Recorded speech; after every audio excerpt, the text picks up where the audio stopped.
Hi, I'm Carmen. This is how you brew perfect coffee on the go with a French press. Here's what you need: a French press, a grinder, weigh, scale, a cup of carafe, something to stir with, and a strappy top. This recipe produces 300 grams of delicious coffee with 20 grams of whole beans. Today, I'll be brewing Hartmann Estate Black Winey. First step, weigh out 20 grams of beans and grind them on a coarse setting.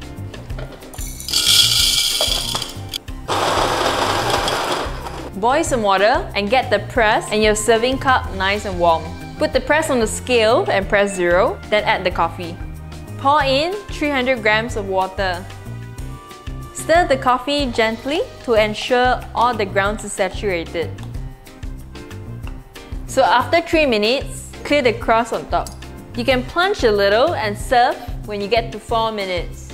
Pro tip: if you want to tweak the taste, experiment with time, not grind size. The longer you leave it, the sweeter the coffee. Some people say the sweetest cup of coffee can be obtained up to 9 minutes from the bloom. Crazy! Subscribe to the PPP Coffee channel on YouTube to discover more coffee hacks. If you're in Singapore, join us at the Experience Bar for a PPP Coffee Showdown at Funan Digital Life Mall. Happy plunging! See you next time.